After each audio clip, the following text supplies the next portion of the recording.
Good evening and welcome to the Drive at 5 on the IntellectualRadio.com/iHeart radio station. I'm your host, Roman, and we have a good show planned for you today. But first, the forecast from our IntellectualRadio.com Weather Center today.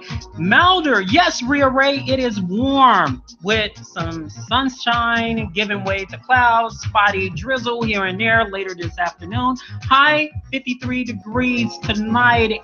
Areas of fog with occasional rain and drizzle, low 44 degrees. Tomorrow, cloudy with a little rain, high 53 degrees tomorrow night. Rain and drizzle early, otherwise cloudy, breezy, and colder. Watch for that rapid freeze that's going to freeze up on you late at night, low 26 degrees. The rest of the week forecast looks like this.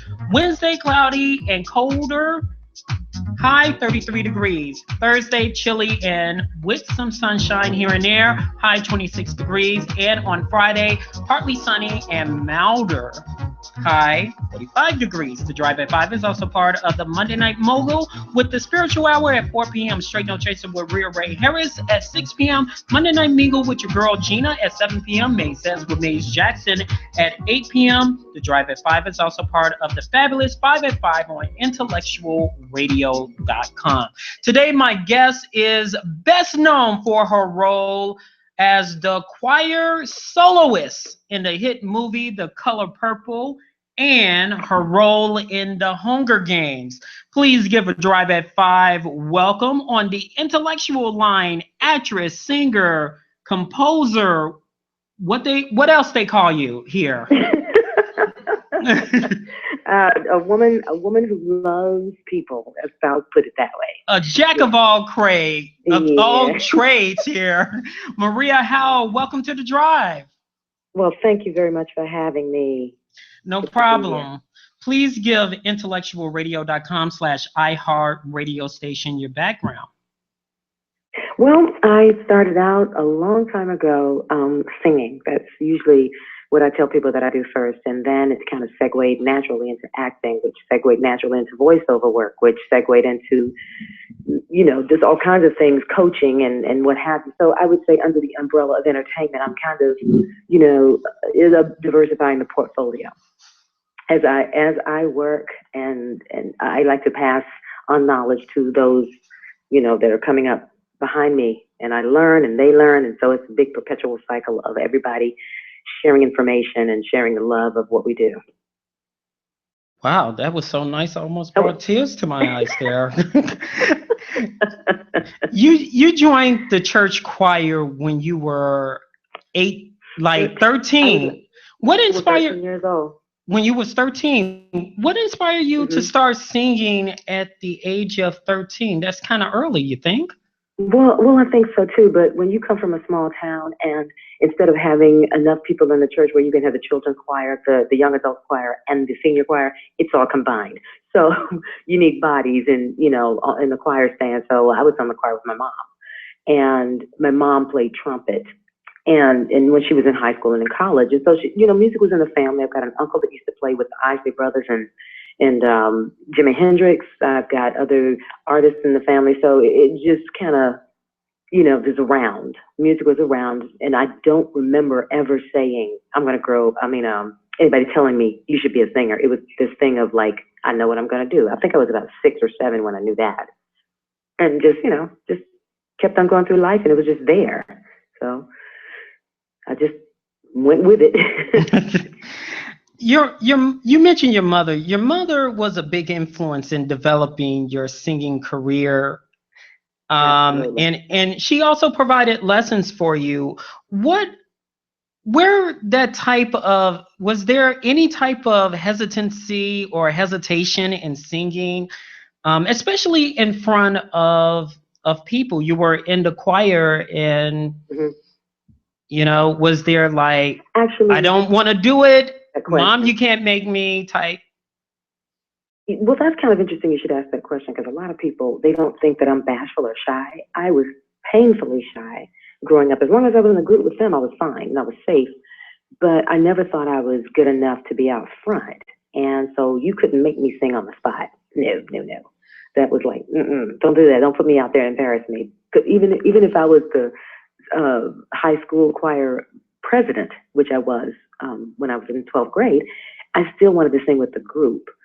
So slowly but surely, I kept getting pushed out front, whether that be solo in the choir, in church, high school, college, what have you, because I majored in biology and chemistry. So I didn't even major in music. It just became this thing of, I have this inside mantra that says, act in the midst of fear. So I just said, if I'm going to do it, I got to be good at it. So I concentrated and focused in on that. Wow. And here, I just learned how to be good at that. And it is what it is. I'm still kind of bashful in some ways. You but said, I learned how to. Go ahead. Go ahead. No, you go ahead. Go ahead. It sounded like at one point you were singing in a choir. Did they approach you with a solo or something like that, and you like, not me, no? No, I probably would have gotten a little spanking if I had said no in church.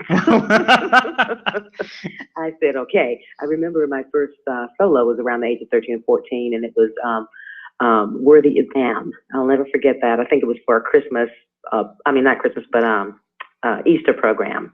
And so I just did it, because my mom would have said do it anyway. So I was very much a rule follower. And if she told me to do it, that was it. So I did it. And I did the best I could. That was that. And then it grew from there. So any rebuttal, go out there, get that switch, right? Yeah. We didn't like spanking. You always embrace your gospel roots. However, Absolutely. You compose music such as R&B and jazz. What led you to the transition to other genres of music? Because go ahead. Yeah, go ahead. No, you go ahead. What led me to it? Yeah, what led you to other genres of music? Because it sounds like you were staying true to your roots, and you're like, well, let me dab a little bit over here. Well, it's interesting because I saw a picture. This may be the most strange way of describing this, but my father's mother passed away when I was a really small kid. And one day, back in the day, and I don't want to tell my age, I don't want to date me too much, but they used to have pictures of people in caskets. And I don't know if that's a small town thing or a cultural thing for us. I don't know. But I remember running across a picture and I saw her. And when I saw another picture that was Billie Holiday, it reminded me of my grandmother. And I latched on to Billie Holiday.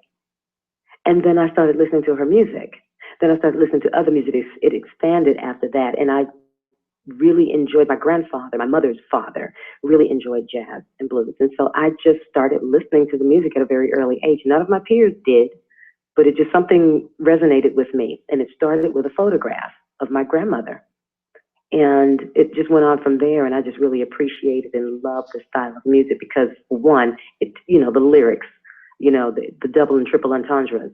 So there's always a flair of gospel, I would say jazzy gospel in most of my music. Period. That's the best, quickest way I can describe it. Well, you don't have to rush. It's going to be okay. Hollywood is known for its transition from serious acting to like comedy, rock to like pop, R&B to hip hop. How do a person like yourself stick to your gospel roots? Because you have a whole bunch of elements that a lot of people say, let's go here, let's go there, and you say, no, I want to stick here to my roots. A lot of that has to do with my upbringing. A lot of it has to do with what I believe in. And I also knew at an early age that, and I don't want to sound like I'm too much of a purist because I don't think I am, but I'm pure in my heart of what makes me happy. And I think I'm more true to that. And whatever that is how that comes out as with the gospel roots. I don't consider myself a gospel singer. And the reason why I say that is because there are a lot of different flavors. I have a lot of different influences. But the heart of the matter, the heart of where I come from is based and rooted in that, yes. So I think it's going to always have that colorization in anything I sing, whether it be jazz, whether it be pop, whether it be whatever. It's going to have that soul-filled element in it. That makes sense. It's got that sincerity. It has that, I want to reach people. I want to touch somebody's heart. So I think that comes from the gospel. Singing and composing music is one thing. Acting is another. How you combine? Go ahead. Whole other beast, whole other machine. But your question is, how do I combine the two? How you combine the two and make it work for you? Because it sounds like you're very comfortable on the screen there. You're like, okay, I'm gonna flow. I'm gonna rock this. Thank you for saying that. It's interesting because I tell people all the time, you have to know how to wear the different hats, and although they all center with showcasing, displaying, sharing who you are at your essence, at your core, they are different machines, and they are totally different machines. Oh my gosh. I really don't think about it anymore, but if I have to reflect back and say, oh my God, it probably intimidated me at first. With singing, that's something that's so natural. With acting, to me, it's a learned thing for me personally, because, being able to switch hats and say, okay, now there's no audience, there's no instant gratification, there's no feedback of knowing if you're on the right note, track, or whatever. That was a little intimidating at first. But then my first movie role was I was singing. So it was kind of like, I really can't describe it any better than, you've got the people there, you've got the camera crew, you've got the other actors there, especially in that Color Purple scene. So you've got that feeling of instant gratification, although you got to say, cut, move, everybody move out, and got to reset things. I kind of got the best of both worlds in the first attempt. So once I started acting and realized, just always feel like there's an audience, I just kind of in my head told myself things to do to get through it until it became more natural, because I don't think it was natural in the beginning. Some people might beg to differ, but not me. So when it comes to acting and singing, two different machines, and just telling yourself you got to do it, and then segueing over into voiceover work, because I do a lot of voiceover work as well, whether that be commercials or narrations of audiobooks. That's a different machine, and altogether as well. So it's a lot of maneuvering and a lot of talking to yourself and saying, okay, now this is time to do it this way. It's time to do it that way. I guess I compartmentalize very well, but also knowing that they all are platforms in which I can help inspire, if that makes sense. I can constantly inspire people, and that's really what the purpose is to me. I feel like all of this entertaining, all of this artwork is really about the human spirit. So that's where I come from. I come from that place of, this is going to touch somebody, it's going to help somebody know that they can do it too. I don't really concentrate on all these different ways of doing it. You mentioned some commercials. Can you name a couple of commercials you did voiceovers for? There is one most recent. I don't know if anybody would know my voice, and that's the beauty of voiceovers. You don't get to see, so sometimes you don't know who it is. There's a Nike commercial that's out now with Monstars. It's a Nike Foot Locker commercial, and it's called Defy. And people can actually Google up Monstars Defy on YouTube and hear my voice. I've done quite a few for, some audiobooks I've done for Kimberla. I don't know if anybody knows the author Kimberla Lawson Roby. She's fabulous, African-American lady that does the Curtis Black series of novels. I've done about 6 of her books. The most recent one is Copycat. And I've done various things for, for Volkswagen, for different clients. It's kind of hard to name. I have to look at a list. Fortunately, I have to look at a list. That's a good thing. If you have to, that means you're getting paid. That's what. Yeah. that means you're getting paid. So. That'd be true. Yeah. Yeah, cha-ching, right? Yeah. You are best known for your role of the singing choir member in one of the most memorable scenes in The Color Purple. Tell us how you got chosen for that part. That was it's so like it happened yesterday. I was at a cattle call, if you will, and most of us know what a cattle call is. And someone said, "Hey, Maria, we know Maria likes to act. There's a movie audition. She should go to it." So I went. I had my little picture, and that was it. And they would gather us up in groups in this auditorium. It was in North Carolina. And when they look at you, all they said was, "Okay, thank you," and that was it. You go home. Well, after 8 hours of waiting to be seen, all I wanted to do was for the casting director to keep my photo. So we all had been dismissed, and the thing in me, act in the midst of fear, kicked in. And I went up to her after everybody had left, and I asked her, "Would she keep my photo?" And I said, "Oh, by the way, and I sing too." And she says, "Oh, okay," because they didn't ask us to sing. And I still don't know what that part was I was auditioning for. Have no idea to this day. But she said, "Do you know any gospel?" I said, No, I sang "God Bless the Child" in her ear. And I was still shy, cupped my hand to her ear, and I sang that. And she says, "Oh, well, do you know any gospel?" And I said, "Sure." She said, "Well, take 5 minutes and work something out and come back." So I went to the side, figured out what I wanted to sing to her. Next thing you know, they put me back up on stage, but I was by myself this time, not in a group. And I didn't even realize, this is how green I was, I didn't even realize that was a screen test. And the next day I got a call, and they were saying, "We'd like for you to be part of the choir." And I was like, "Oh, great. I'm all excited." That's all I wanted. And I still didn't even know what A Color Purple was. Had never heard of it before that. And so after I went down to another city and thought I was just going to be on the choir, they were, saying that there are some solo spots. And I'm like, oh, so I had to audition again. And that's how that happened, just like that. And the person that chose me for the choir solo spot, this is when divine intervention kicks in too, because sometimes we kind of like snuff over that. But there's a gentleman who was Quincy Jones' right-hand man, and he was the one that said, "We want to use her." I didn't find this out till 24 years later. But he said that the specs for this part were older African-American lady, a little bit on the heavier side. And of course, people know I'm not heavy at all. So totally against everything. And he said, "My mom used to sing in the choir. My mom looks like her, or she looks like my mom. I want to choose her." And the other two people that were working with him was like, "No, but she's not the right type." He said, "But I want to use her." And that was that. I got approved by Quincy Jones, and next thing you know, here we are talking about it 32 years later almost. Wow. Yeah. Did you know or had any feeling this would be such an iconic role for you?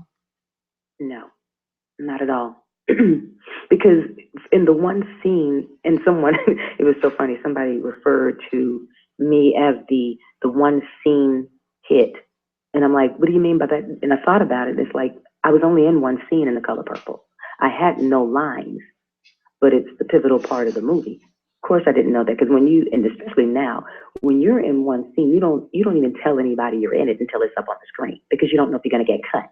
Well, I had no idea that I was still in the movie. I didn't know how important it was, because there were 3 other songs that I knew of in the movie.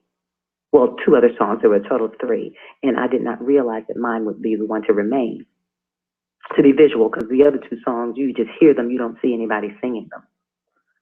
And it's the same as Hidden Figures, if anybody's ever seen, or who hasn't seen Hidden Figures at this point, but I'm in the opening scene of that. And when I saw the trailer, I was like, wow, I had no way of knowing they would edit it that way.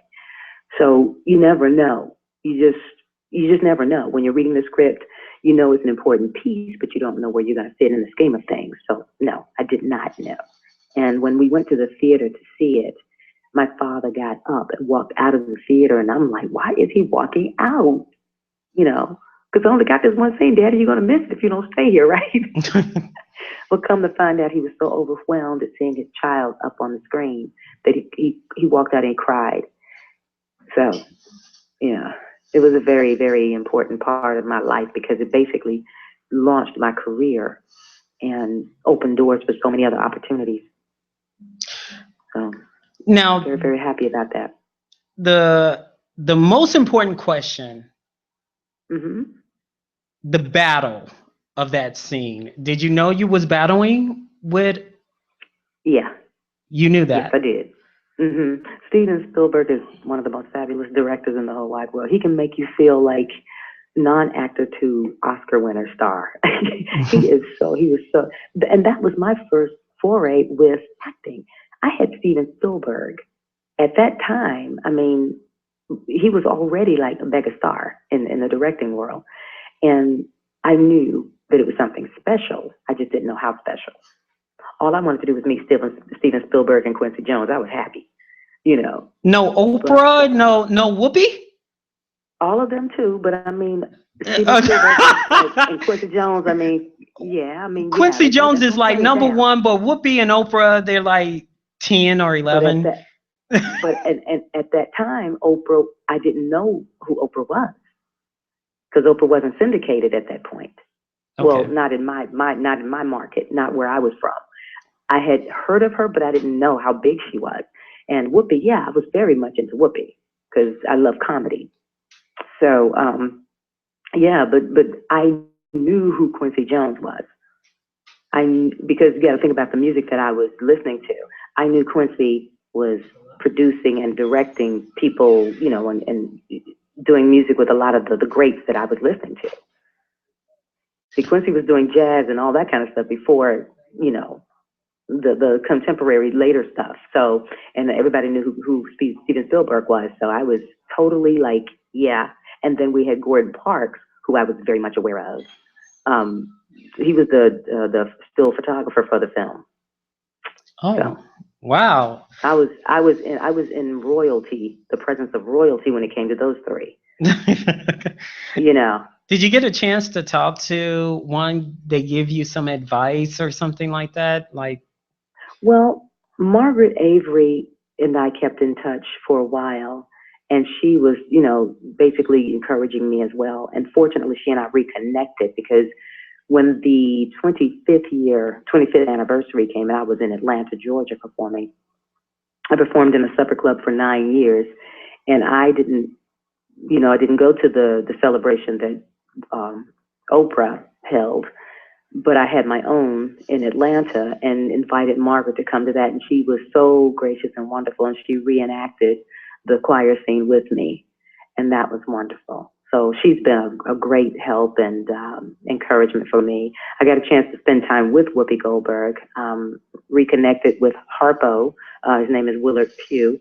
Reconnected with Danny Glover some years later as well. And just, you know, they've been very supportive, and, you know, it's a beautiful thing. And also Desiree, who played the younger Celie, she's wonderful as well. So yeah, it's been kind of cool to reconnect with some of them.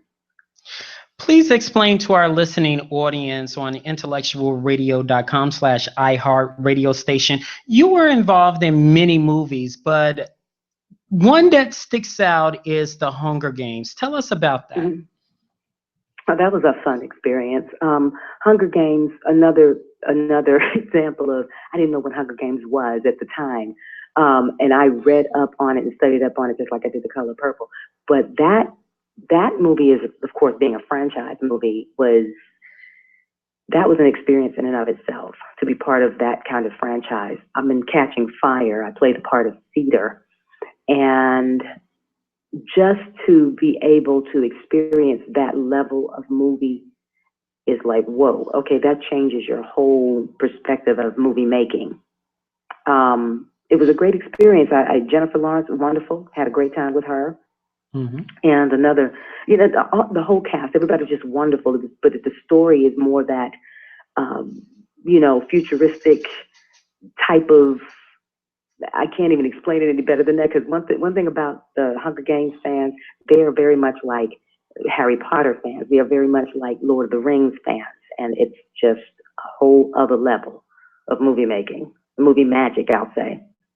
And it was a great experience. I wouldn't trade it for the world. I enjoyed it very, very much. Yeah, it sounds like it too. I Yeah. see and hear the glow over the phone. That's to name I mean, some yeah, of, it's a whole different level. right, I know. To name some of the roles you have played, you played Maya Angelou's daughter in Langston Hughes' Tambourines to Glory and Hmm. African Odyssey. Are you very Hmm. careful in selecting your roles in movies? What is your process to say this is Yeah. the one? Well, most of my motivation comes from a place of I want to live my dreams. Oh, that person is iconic. That person is, you know, someone I admire, look up to. I want to be involved in projects like that. I used to always say I want to be in the arena of the people I admire.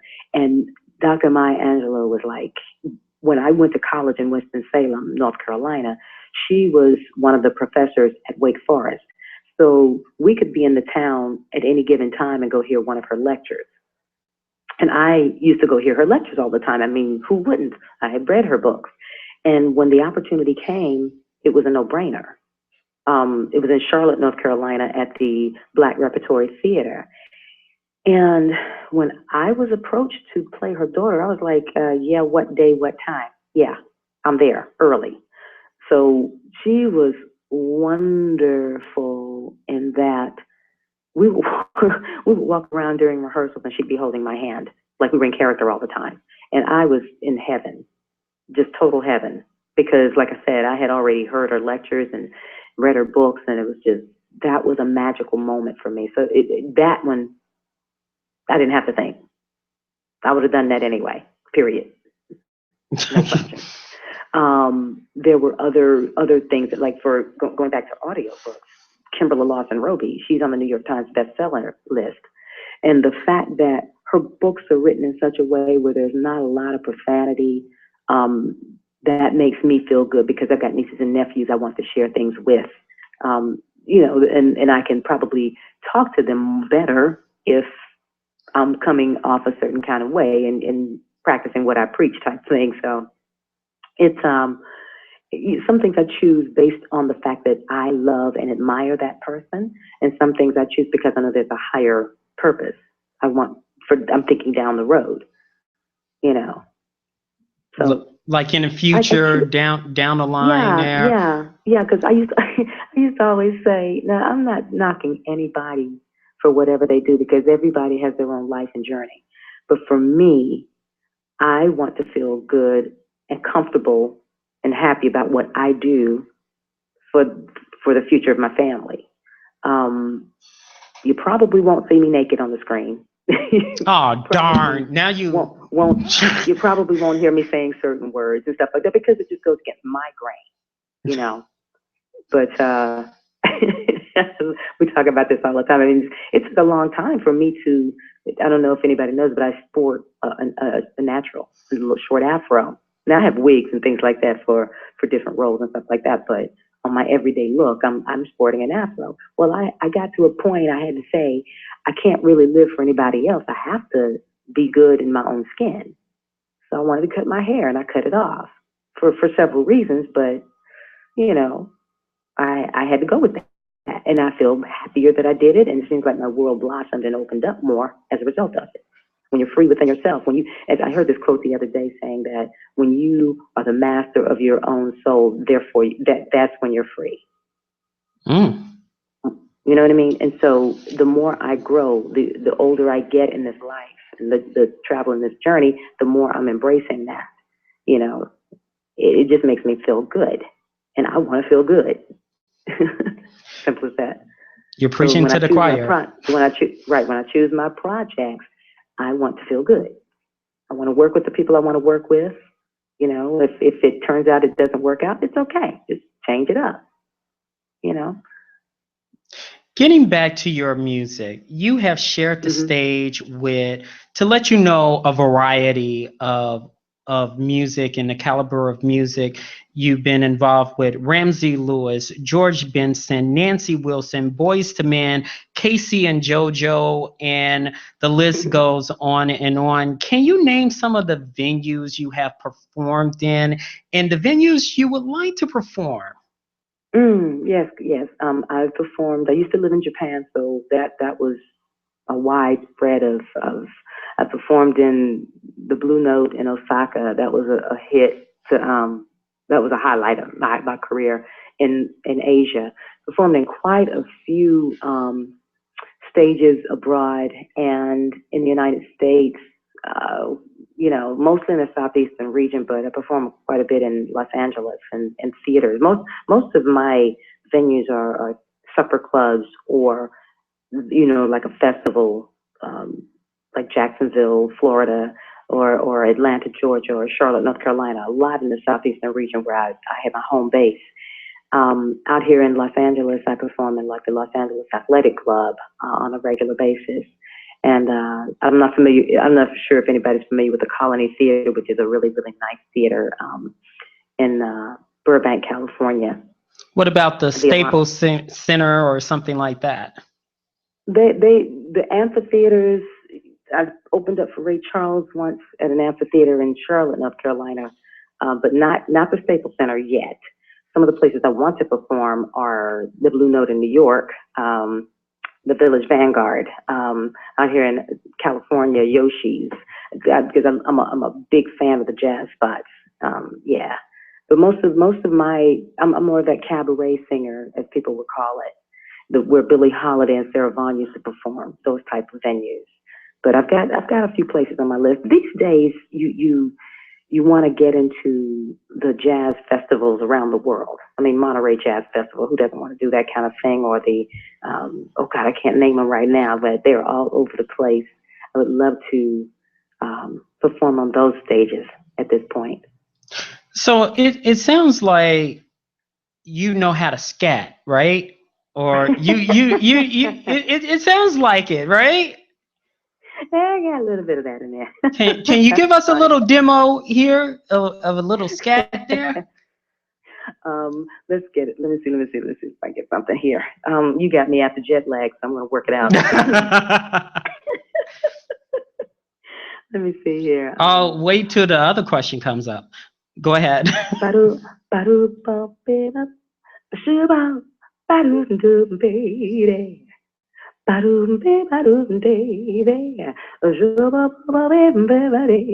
you go. All right. You have a lot of albums that's out there, too many to name. However, you have a very popular one in UK called The Same Old Story. Describe that album to us. You thought I didn't do my homework, young lady. You did. You did some deep homework. Well, The Same Old Story came out of one of my dear friends. His name is Rodney Shelton. May not know his name, but he helped produce quite a few songs for people like CeCe Peniston and, oh God, I can't think of the names of all of them because it's been various artists. But he and I performed together a long time ago. Well, that's when we started, rather. We still perform from time to time. But in Japan, the popular music that I was doing was a mixture of jazzy / pop, if you will.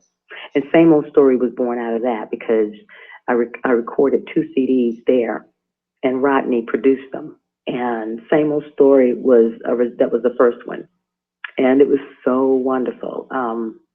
It was interesting because to be in another country and have people that you think don't even know what you're singing, the language, for them to be waving their hands in the air singing your lyrics is an awesome experience. And that's what Same Old Story did. It got a lot of radio airplay, and it just really set me another plane in the Asian country. So Same Old Story is more of an R&B pop / jazz type of that, and people can easily find it. They just Google it up. But yeah, it was a good experience. I enjoyed that very, very much. You did your homework. Okay. You relocated. You mentioned Japan quite a few times. You relocated to Japan with your husband, who is a military sergeant. Did you ever think about giving acting and singing up for a more laid-back career? No. Plain and simple. Okay, moving on.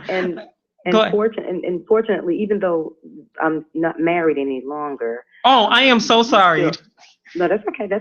But we're still we're still cordial. Everything is fine. I'm still close with that family because that's pretty much how I like to live my life. I don't like to burn bridges or don't like to, life's too short for all that. But that's how I got to Japan, because I was married to a military person at the time, and that we stayed longer as a result of my career. So, no, there's no question.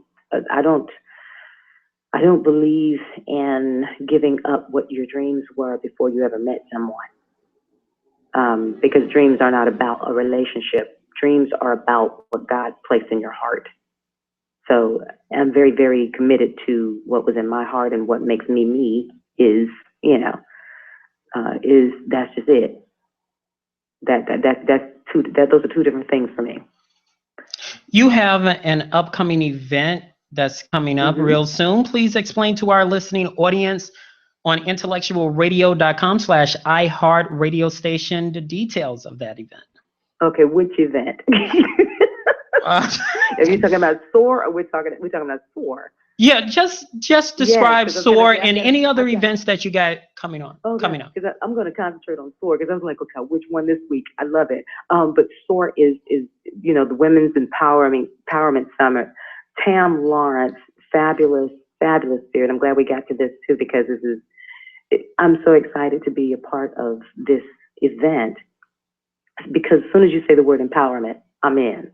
It draws my attention, because I believe she has done a lot for her community, and to be able to help other women, African American women especially, to carry out that goal and that purpose, it's really empowering for all of us. And I'm very proud to say that I'm part of it, simply because she's dynamic. And like draws like, law of attraction. So I want to be around people that are dynamic in that way, and very happy and proud of all her accomplishments. So it's really not about me. It's about, can I get on the bandwagon to help her accomplish her goals? And that's really what attracted me. I was very impressed with her background, and introduced to her by a mutual friend of ours who is also a writer.